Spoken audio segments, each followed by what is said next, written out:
Hello, everyone. I need to invite somebody to this really quickly.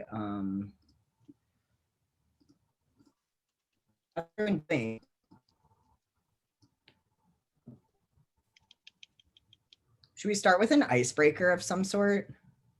Does anyone have a good icebreaker? Yeah, I think I have one. Hold on. Oh, what's one song or artist that you're embarrassed to admit that you like? Like musical artists? Is that? Yeah. Yes, musical. I'm trying to think.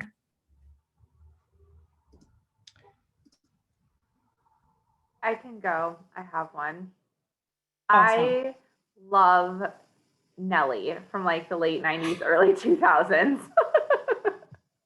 That's awesome. Going down, down, baby. Okay, sorry, I'm done. I love that. That reminds me of being at the mall. Mm-hmm. Like when you went to the mall on the weekend for like your big thing to do. Yeah, and listening Totally. on the way there. Totally. I love it. Morgan, did you see Nelly in Dancing with the Stars? No, I must admit, not a big fan of Dancing with the Stars. So I didn't see it, but I might have to look that up. You may have to. He gave it his all. I was pretty impressed. All right, I'm gonna do a YouTube search after this.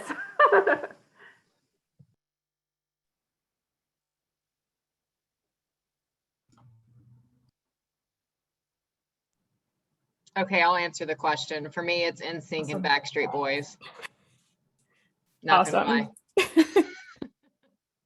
lie. I'm like, should I be embarrassed about this? 'Cause I like all of these artists and not feeling embarrassed. So that's I've been It thinking makes the me same feel thing. better.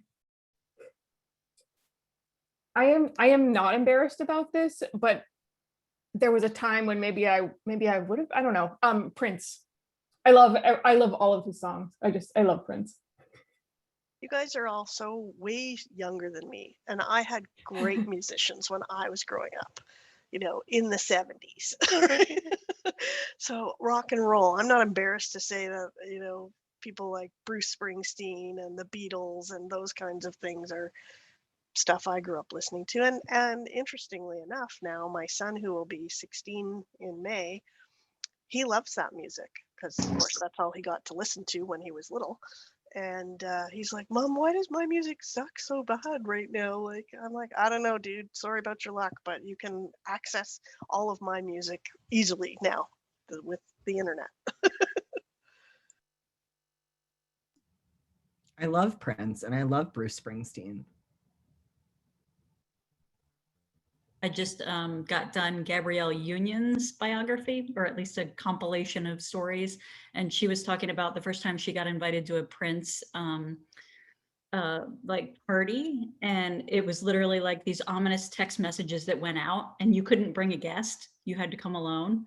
And anyway, she was saying that he was absolutely amazing at throwing parties and dinners and getting people together that might not ordinarily meet on the celebrity circle. And it was, there were writers and poets and football players and, actors and actresses and that kind of thing. And it was really fascinating to hear about how amazing he was at matching people together and networking.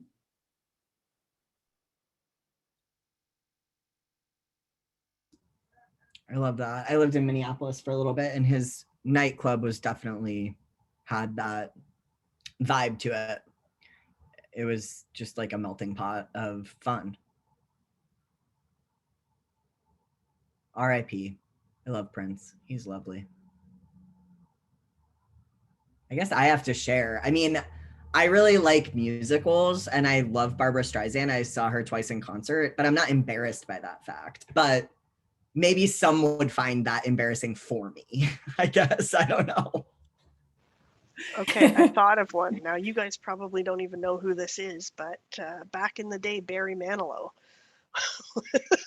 Okay, that's embarrassing. Like, this I like. That's actually embarrassing. Yep, I can remember being a teenager and hanging out with my girlfriend, and in the summer just listening to Barry Manilow live over and over and over again. Oh my Maybe God, the Lucy. question- Now we're getting somewhere. Yeah, we should have probably said, what was your first concert?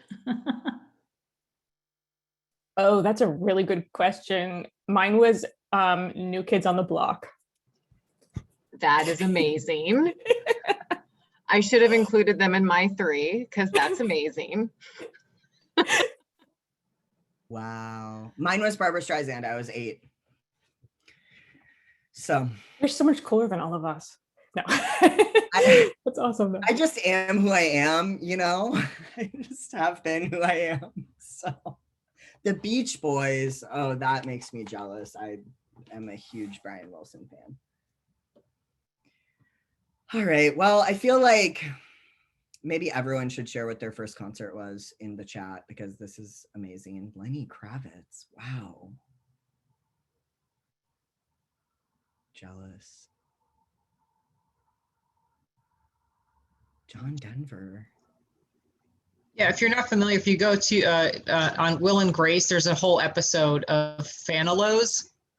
And Sarah Gilbert is a guest star in that episode, and they're like waiting in line to meet Barry Manilow. And like it's all about how they're cutting in line and stuff. And it's the whole Fanilow thing was just very great. So and that wasn't my own joke. That was stolen from Will and Grace. Love it. Blink 182. Wow, these are great. This is really a telling question, actually. Okay. Oh, Social D. I love Kelly, you're the best. All right. While people are continuing to share who their first concert is in the chat, I would love to introduce the folks on the call who are here to talk through changing culture for animal control and animal protection officers. And Lauren, thank you for being here. Sorry for all of the back and forth. Do you want to introduce yourself first since I have neglected you? I do feel neglected. Just want to put that out there. I'm Lauren. I am the director of Metro Animal Care and Control in Nashville, Davidson County, and also a member of, I serve on the board for National Animal Control Association, NACA. So that's kind of where I sit right now. Thank you for being here and speaking with us today. And do we have Audra? Did Audra make it? I know she had emailed us earlier and said she might be able to make it. Yeah, I'm not seeing her here, but I'll email her and just make sure she got the information. And I know Dr. Fisher was planning on joining us too, but I don't see him either. So I wonder if there's something going on with like the invite or something.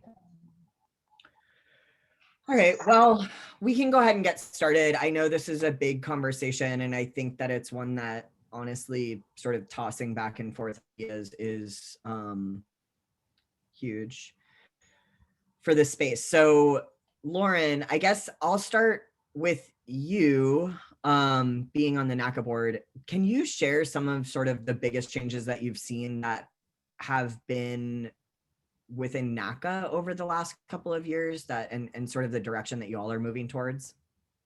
I think a lot of it is kind of what a lot of agencies are focusing on, which is the support-based model versus any type of punitive.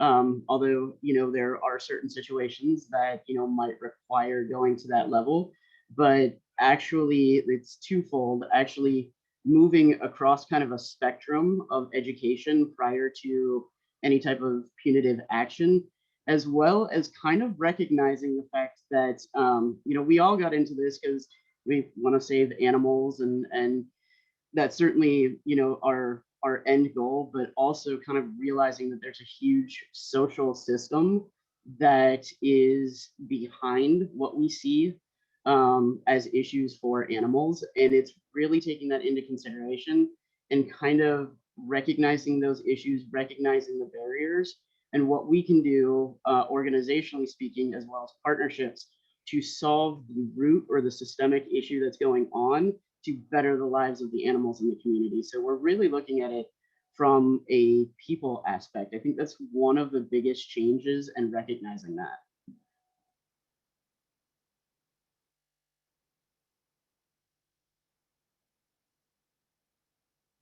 Thank you so much.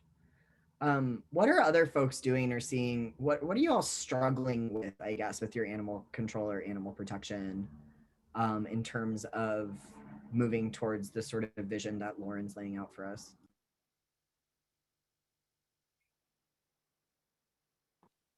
I feel like this is Erica in Tallahassee. I feel like we sort of spin our wheels a lot, and it's really on the animal control side. And I think that it's one of those things that when you ask police or other sort of agencies like that, you know, who do you deal with the most? It's sort of like 90% of your time is with 1% of the population. And it's this constant repeat offenders and trying to figure out when you don't have the resources to help them or when they don't want to be helped, how to deal with that. I mean, everything from the amount of dogs that we have in our building right now that have microchips for owners that are like, yeah, I let him loose on purpose. I don't want him back. Or yeah, I give it to my dad. He called it in. Like, I don't want the dog either. He probably doesn't either. You know, one of those sorts of things. I mean, we have 4 dogs that came into us as strays just in the last week that all actually were turned in by their owners, but they weren't willing to admit it. So it's, I think that's the frustrating part.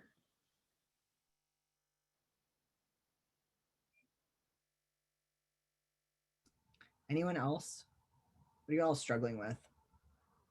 The animal control and sort of bringing them up to the this updated vision. It's Kathy from Canada, specifically Brampton, Ontario, Canada. I think for us, we're struggling on 2 ends. So we're kind of in the middle. And so we have some staff who, of course, are not necessarily supportive of the model. And then we also have some senior leadership.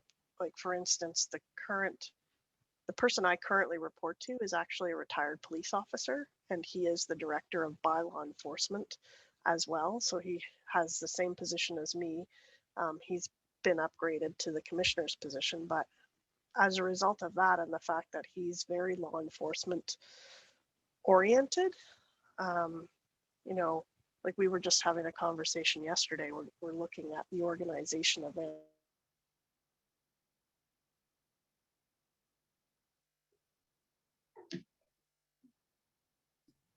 I think we lost Kathy. Yeah. Bummer. All right. What about others? I see. What are other, Ben, you're on the call. What are you all dealing with right now?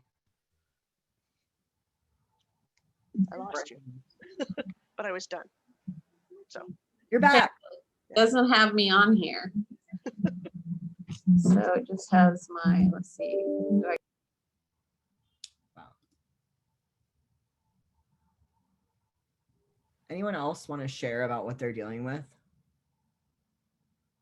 I've heard recently that some ACOs are really struggling with like how to start, how to learn, how to relearn, how to you know, find resources. Is that something that y'all are finding is true in your communities?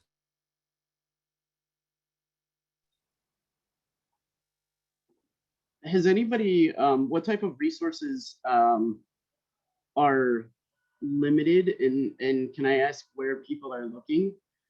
Is this with like people-oriented resources, or is this strictly like spay and neuter or animal services or low-cost vet services? Like, what type of resources are we looking at? Animal-centric or people-centric that you guys are having issues with?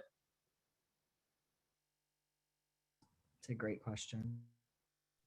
How about all of the above? We don't have a spay neuter clinic in our region yet. We're supposed to open one this summer. we don't have any low-cost vet care in our region. And the other big one for us, at least, is the fencing organization for our area sort of dissolved. They decided that they were going to leave and go travel the world, the people that ran the organization. And so now we don't have that as a resource either.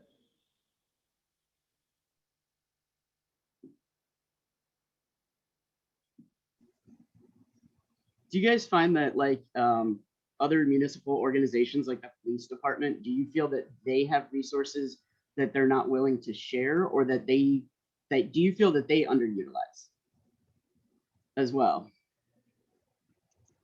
So like if you're going on or an officer is going on a call, is it something that you know the police department is very centric of, nope, this is what you should do, it is sites or whatever? Like, what is your reaction going from the actual police departments? It's Kathy from Canada. I'm happy to report that in our region, there has recently been a unit developed in the local police service called, I think they call it the Community Mobility Unit. And those people are not even uniformed. And so we've made some connections there, and the I'm not sure what his rank is, but I think it's maybe sergeant who is heading up the unit. And I spoke a couple of weeks ago, and he had actually already reached out to community veterinary outreach in Ontario to get a sense of what that looked like and what it meant. And I was just blown away. I mean, it was amazing to have the conversation with him. So now we have a direct line to that group, and we've already worked on a couple of cases together with them. So I will tell you guys, that's kind of where we started. And the reason why I say that is, as you guys know, like the climate in, at least in the majority of our areas, has been kind of volatile. And there's a movement within like police departments that are relying heavily on social services, whether they want it to or not. That is the movement that's happening. So it's forcing them to also make these connections. So rather than doing double the work, we have kind of hooked up with the ones that are developing those outreach programs, and they're small. And I'll be honest with you, sometimes they have no clue what they're doing. And that's okay, because sometimes neither do we. And kind of working side by side and navigating that type of stuff with them, to actually gain resources that we would never even think about getting, just because, again, our object on scene is normally very animal focused. So that's where we're going to, focus on trying to get the resources we can. I've seen kind of a shift in terms of, when we're out there, if you have individuals that you're servicing, which can be 1% of the population or the prime thing, if there are worries such as like just putting food on the table, the last thing that they're going to want to hear about is getting their animal fixed, but like that is absolutely, their ears are closed because the weight of the world is on their shoulder. So we're kind of figuring out, all right, what social services can we put in place first before we even go the route of providing maybe a voucher for spay and neuter, which gives us time to get grants in order to do that, because just like everybody else, we're strapped for resources. But in order for people to actually have their ears open to why this is good, why this is this, it's oftentimes partnering with those social service agencies to clear their plate of what is their priority or their worry, so that they will start listening.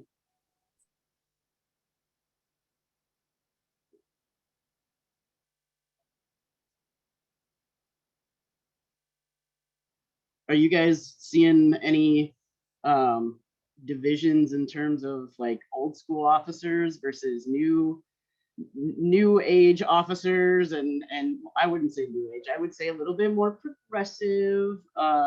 You guys see that issue a little bit here and there?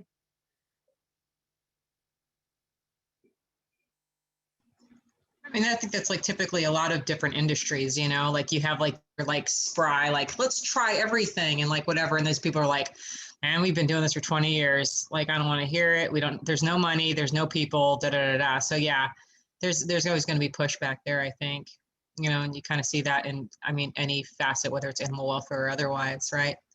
Have you guys had like any open conversations to try to break down that, no, this is the way we've always done it. You know, I'm quite content, sometimes not making progress. Do you guys have conversations to combat that?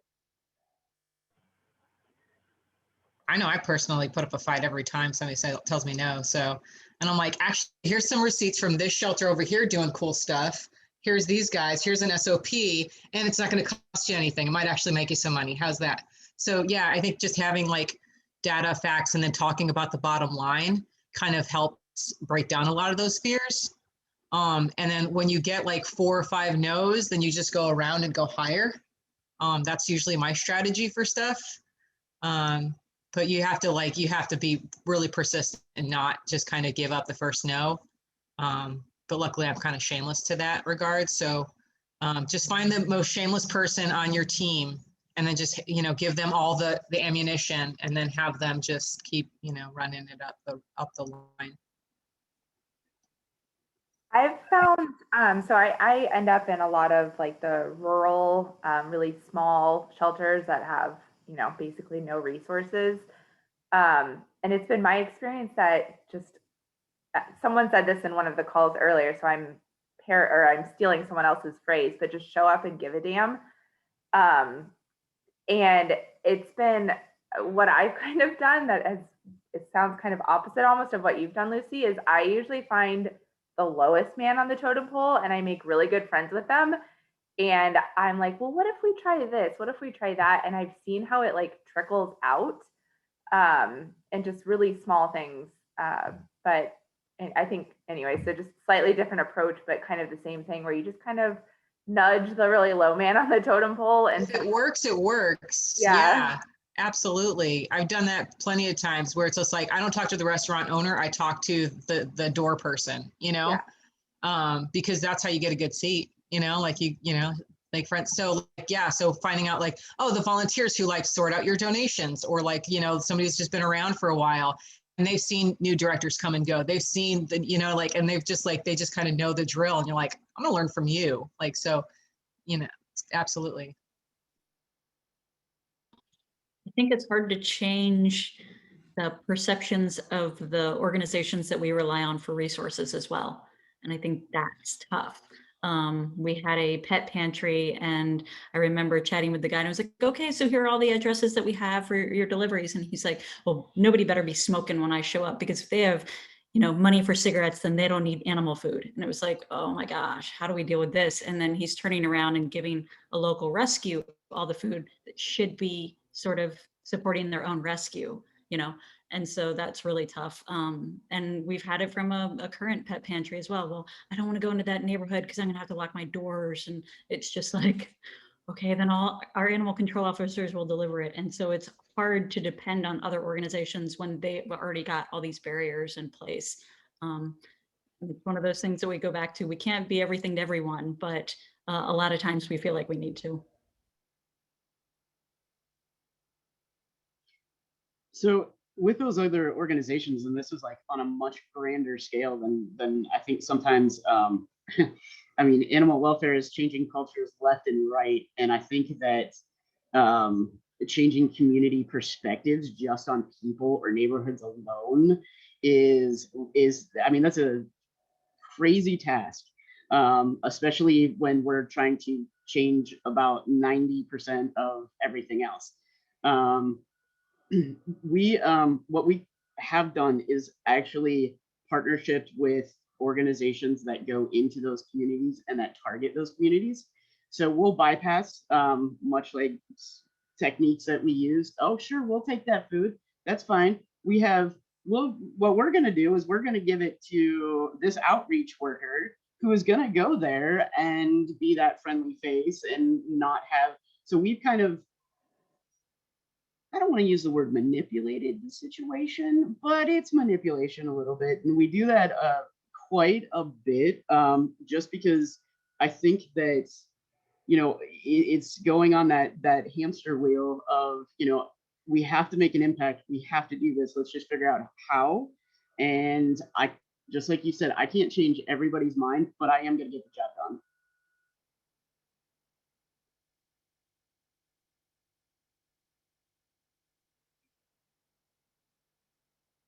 Have you guys ever challenged somebody to prove you wrong? That technique works for me quite a bit. I'm like, if this doesn't work, I am so wrong, and I want you to prove me wrong. Like, I dare you to prove me wrong. If you're so right and I'm so wrong, like, let's do this. And when they figure out, oh, yeah, it's okay. You don't have to admit what just happened here, but, just know, and it kind of opens the door for them to be a little bit more open, partially because we manipulated it to make them feel wrong, which is awful and not a good leadership skill set to have. But nonetheless, sometimes it works with the real difficult, okay, then we'll try this for 3 weeks. Prove me wrong. I know that technique has worked sometimes on the real hard to get individuals on board. That, and I've actually done direct ride-alongs to make sure it happens. They don't like that either, but it opens up a conversation to actually get their perspective. And there's a lot of perspective that perhaps I didn't realize where they were coming from. Like, they had one bad incident when they were on a call in a certain neighborhood, or kind of also opening the door to recognizing and being there with them when they realize that, certain individuals that we serve. I know I just had an instance not too long ago where we could not, we have an area of several tent cities around Nashville, and we could not get one of the residents there to fix her cat. And we couldn't understand why, more kittens, this and that. Well, nobody sat down and talked to her. When we finally talked to her, she said, these kittens, when they're born, is the only beautiful thing that I have in my life. And from that perspective, it was like, okay, I get it now. Let's try to figure out a way that you are still able to get that fix of beautifulness in your life and fix your cat at the same time, so that we don't continually having issues with some of the kittens getting injured down there. So, but it's really kind of eye-opening and bringing officers to those locations and actually having them recognize human emotions and empathy. It can be an eye-opening experience even for the toughest ones. I feel like I say this all the time, but I feel like just trauma impacts us a lot as well. And I imagine it happens a lot in the field. And it kind of makes, I don't know, it's a difficult thing to get through. It really is. And I think at the same token, I think we all have to recognize that some of the field officers, they did last 20 years because they've compartmentalized what they see, and they don't want to feel that. Nobody wants to feel that.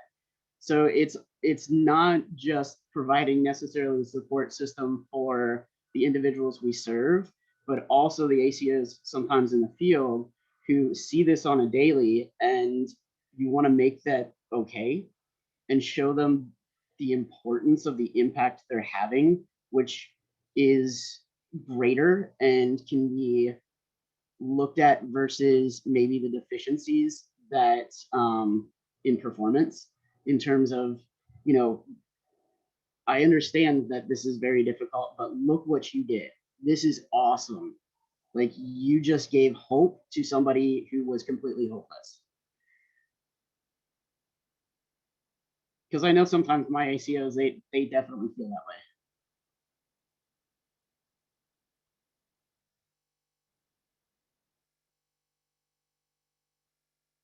Oh, Morgan had a question. Is this stuff that's discussed in ACO training? With the current training as is, we are broadening topics This shift is, I'll be honest with you, it's relatively new in terms of, you know, we definitely have like leadership classes and stuff like that, but there is more of a focus and an approach that we are trying to develop to really bring ACOs to like what we're talking about right now. But again, this whole shift is very new. I mean, if we look back, the shelter went through this, you know, this kind of model shift not too long ago, and of course, COVID made us shift everything really quickly, and sometimes it takes a bit to catch up, but we're learning that this is necessary. So development is in the works. Question, ACO training, there's nothing like standardized or anything, or like how is it usually done? I mean, there are classes available. I know NACA has like level 1, level 2. One of the deficiencies in like animal services is that there is nothing. There's some states that require it, some states that don't. Some states that require their own training, some states that don't. It is so variant. Some of them just have training that, okay, you ride along with an officer for a month and we let you go. So the variance is it's huge. It is huge. And that's certainly a goal to kind of streamline that. But much as changing that across the country, that's a pretty big task. You know, so like there's strategic outlooks on how we can do that. But that is one of those, yep, we know it needs to be done. It's kind of strategizing of how we're going to do it. That makes sense. I was speaking with an ACO from my county a couple of years ago, and he said that he got all the training that he needed about dogs from Sue Milan. And I was like, oh my goodness. But it, like, when you think about, you know, that, like, no wonder we don't always see eye to eye. I don't know. But I'm glad that. I think that's in the fact that sometimes also there's a huge separation sometimes between your field services and your shelter component. Sometimes they're under different divisions. Sometimes they have different leadership altogether. And those individuals have two very different viewpoints of the way the world should work, really. So yeah, I mean, it is challenging just because there really is no consistency.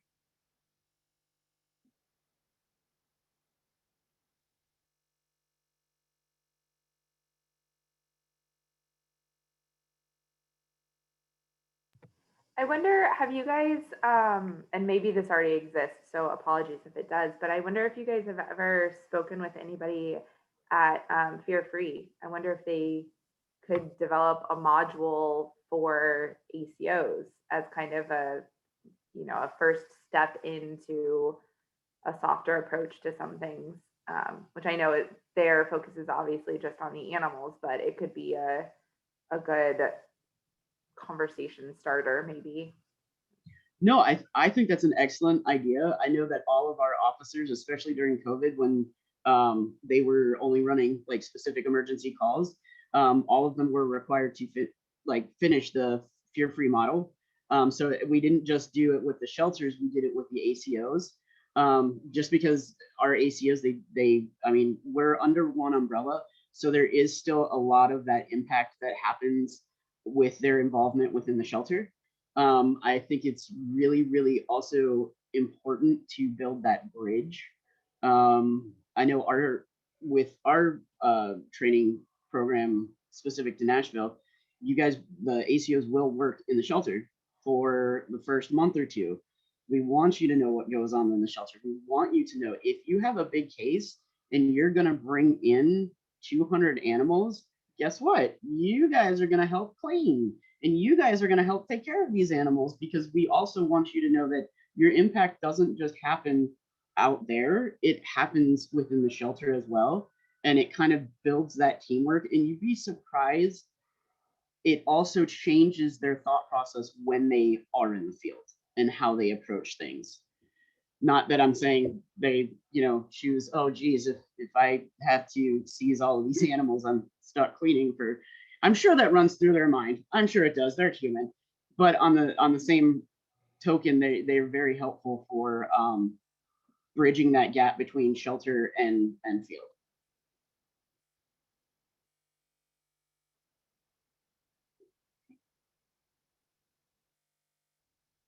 Do you guys do a lot of like cross training when they start? Do you guys ride-alongs? Do you guys offer stuff like that that would maybe educate the shelter staff on what the field does and educate the field staff on what the shelter does? You guys include that in your stuff? We do, and it's interesting because it, you know, we, as I'm sure most organizations do, we have a lot of interpersonal relationships that go on outside of the building. And one of the interesting ones was between a senior animal care technician and an animal control officer. And so it was like, he was like, why do I get so much pressure, you know, when I bring in litters of puppies or kittens? She's like, because we've got to deal with them on our end. And so it's like, somehow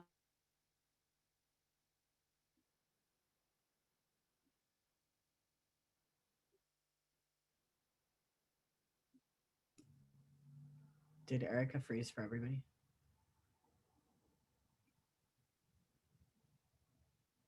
Bummer. I keep getting messages too that people aren't able to get into the room today. So I'm gonna check on that. Sorry, everybody. Thanks for being here.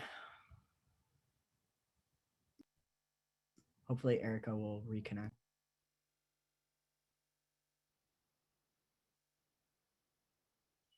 So can I ask another question? Do you guys have like, so for our field officers, just as important as it is to capture like behavioral stuff as they filter through the shelter, we actually have our ACOs participate in documentation in terms of behavior noted in the field. If it is anything where somebody has held a stray longer than 5 minutes, they're going to fill out a report in which they're going to capture as much information as this finder has on the animal. So it's really engaging the ACOs to recognize the importance of all of those steps.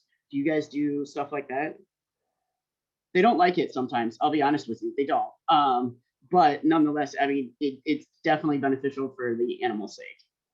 How does that get entered into shelter software? Like, is there a process for that? Sorry, I didn't mean to interrupt your question because I'm really curious if people are doing this too. So we use Chameleon software, and the ACOs are responsible for inputting that. We do have field forms, and they'll scan them and attach them right to the file of that animal. Do you have SOPs for that you could share? Because I think that would be really helpful. We do. Yeah. We do. Absolutely. And do you like talk to them about what do you call it, like objective reporting versus subjective? Mm-hmm. I've seen that be an issue in between organizations and their. I will tell you, it will always be an issue. And it's one of those in which we have specifically designated actually 2 field individuals to have audits and random oversight on how the reporting happens. So they'll go through and they'll, you know, pick out certain reports, read them, and then they can openly discuss with that person. If that person's comfortable, we can openly discuss it with the staff on how could we have maybe said this better. It's not anything that you did wrong. It's at least until somebody does a freedom of information request. But how can we figure out how to change the language, and let's practice doing that. Oh my gosh, that makes me so happy. That's so wonderful. So glad to hear it. It's great.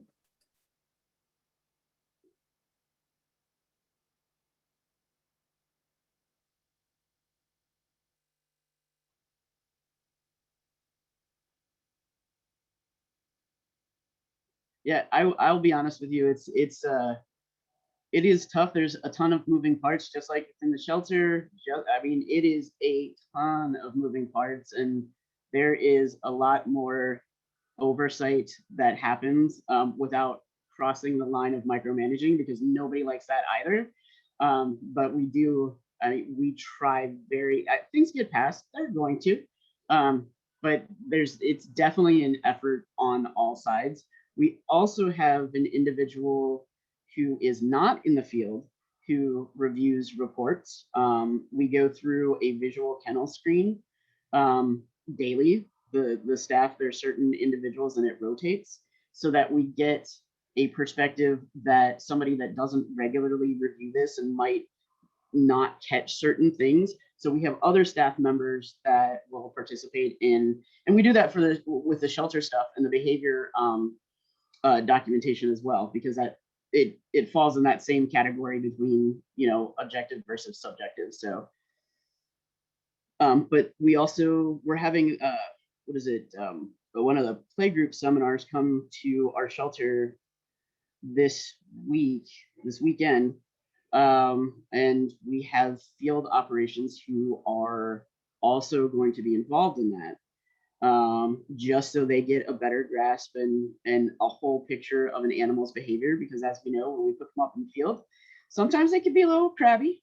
And when we return them to the shelter, they also get to see that follow through, which helps, and it helps change their perspective and their minds on, wow, that one's a really cool one. That is awesome. And sometimes we forget that they kind of need that too, that little brink of happiness that could open their minds to different ways to think. That's amazing. Has anyone else done that?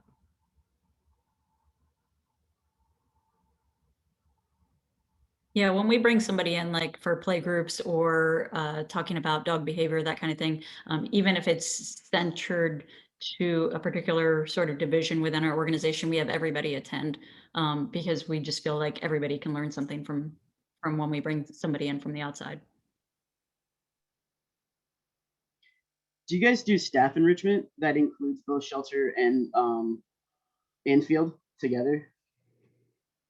I know that was one of the things that we struggled with in the beginning, because again, like opening people's eyes to different perspectives, it's always understanding that human emotion. And if we can start within our organization, it helps when we project it out. So we noticed, like, I mean, there was a definite division.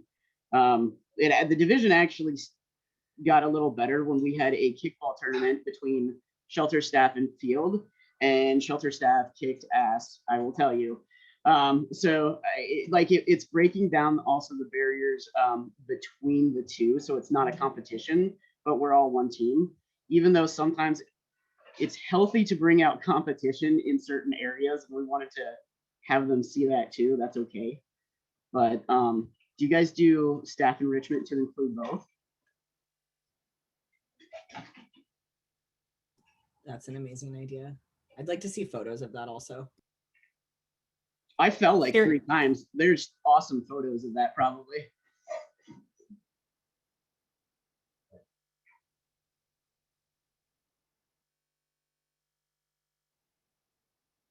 Can I ask an unrelated question? Well, sure. I mean, you barely talked to me for the past 2 days. Absolutely, go for it. Sorry. So one of the things that I see when I'm looking at data from some of the shelters that haven't really transitioned to this new model, I don't know how to say it without saying progressive, and then it sounds like I'm being political, and we need to figure out language around that, I think, at some point. But wildlife, what's the future of wildlife with the makeover, you know? Because I see so many animals getting trapped, brought in, killed, and you know, like my heart breaks for possums that get stuck in a cat trap. I feel like this is just horrible that this is happening. And what is the progressive model of that? Ooh, pick me.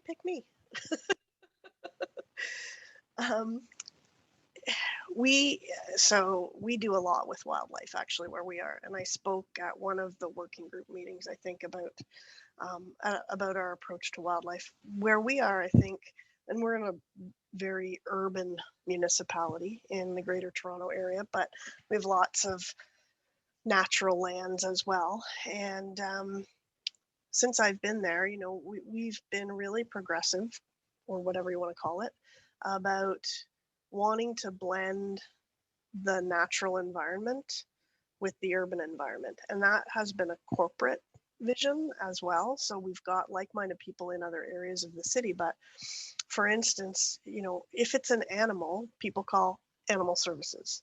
So we get calls about beavers. We're in Canada, right? We got lots of beavers. And people are shocked to know that there are beavers, lots of them, living in the city of Brampton, because we have a number of really large rivers that sort of border and go from the north to the south all the way through our city. And, you know, 25 years ago-ish probably, the decision in the parks group was to stop cutting the grass, like not so much grass that has to be cut all the time. And there was a number of reasons for that, partly fiscal, right? It costs a lot of money to have all these people running around cutting all this grass all the time. And so a lot of the park spaces were left to naturalize. And what that meant was that there are now a lot more mature trees close to the water courses. So it's really not rocket science. If you build it, the beavers will come, and they did. And then the parks people got really upset with the beavers because, you know, they really loved their trees, the parks people. So the other thing is that it depends what the residents' concern is when it comes to the wildlife. So for instance, with the beavers, if people were concerned about beavers existing, they would call animal services. If the people were concerned about the trees, they would call parks, and the trees are being damaged by the beavers.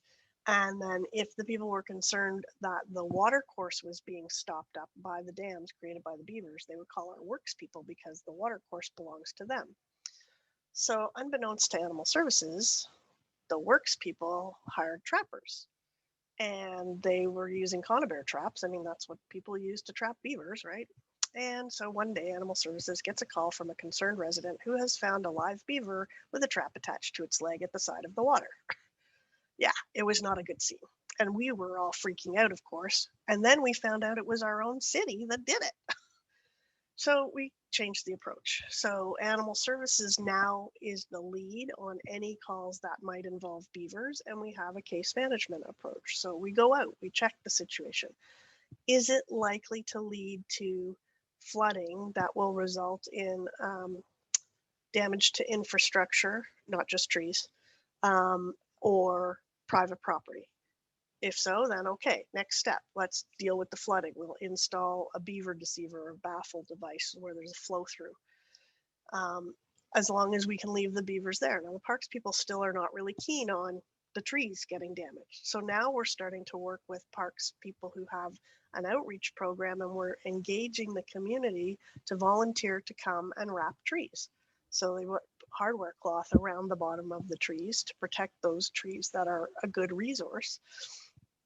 And then we engaged environmental planning because we were hearing from concerned residents who had beavers. You know, they paid a lot of money to have a lot on a ravine area. And we were like, you're so lucky you have beavers. And they're like, yeah, we don't like all this lake that's arrived. So we started working with environmental planning to talk about, okay, when you're planning those areas, we need to give appropriate communication to the residents. We need to ensure that we try to plan the tree planting in the watercourse area so it's not as close to the water. And then the other thing we do, there are times, absolutely, when we do have to trap and kill and remove beavers. But what we've done is we've hired a trapper who gets it, literally. So he goes, he traps the beavers using a humane box trap. He stays with the traps until the beavers are in them. So usually he's out in the middle of the night, 2 o'clock in the morning. And then he transports the beaver in the trap to his property just outside of town where he shoots them.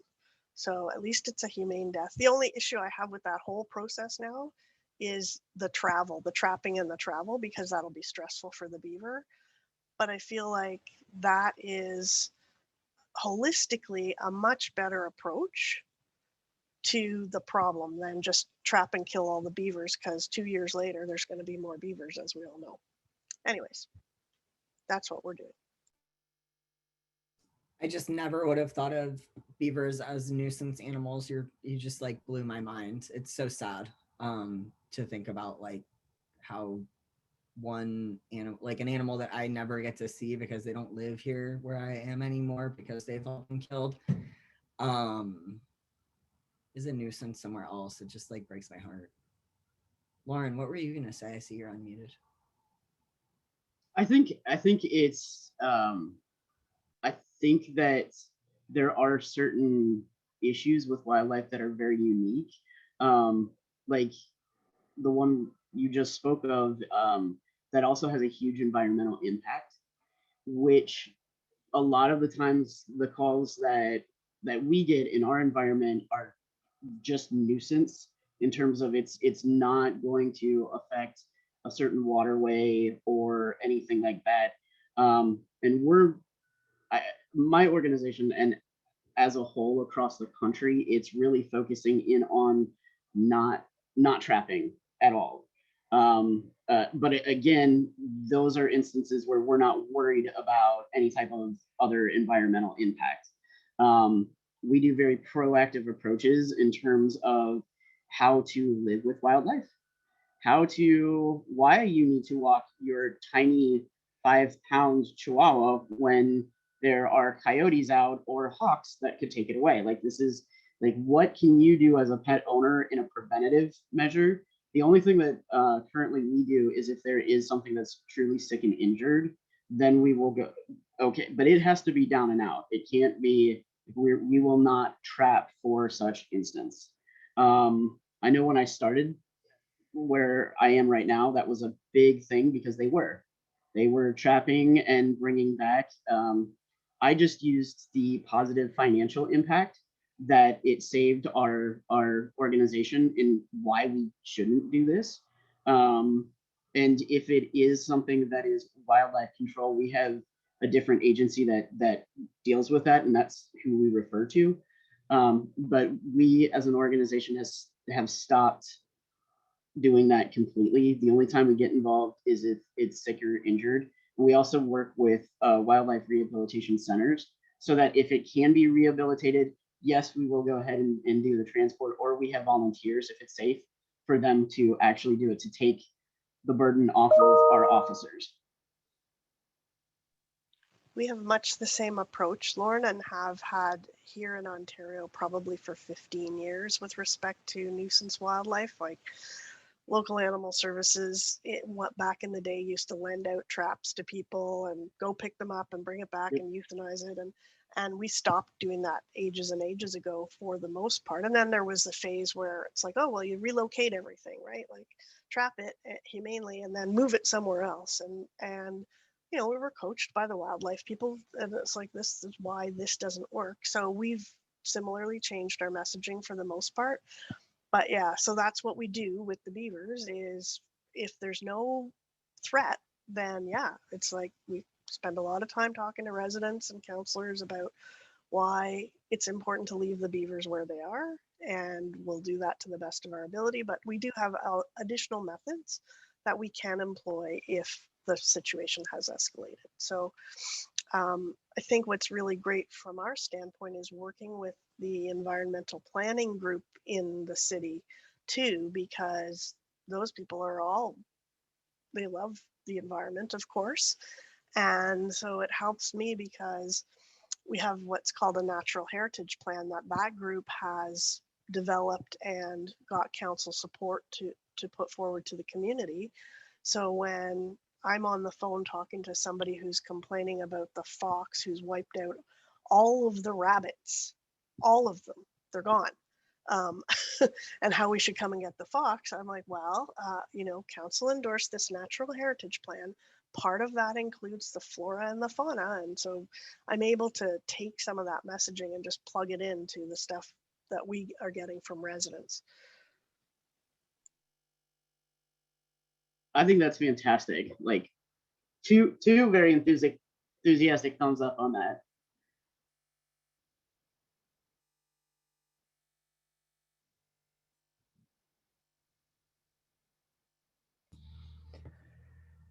Thank you so much, Lauren, for being here today. This has been great. It's given me a lot to think about, and especially in thinking about what kind of resources we should sort of gather to share with each other. So thank you. Thank you so much for being here. And thanks everyone for joining us today. I'm going to figure out this invitation because I think there were a few people that were trying to get in that couldn't get in today. So I'm going to follow up with marketing about that. Kelly, do you have anything to add? No, I really appreciate you guys coming, and Lauren, really appreciate your speaking with us. Thank you guys. Thank you. Thank you guys so much. You're amazing, Lauren, and I am so thankful that you're here, and I can't wait to have more conversations with you and figure out how to have more people hear the important things that you're talking about. Well, give me a call anytime, like really, but actually call me. Right? I will call you, I promise. All right, guys. Thanks so much.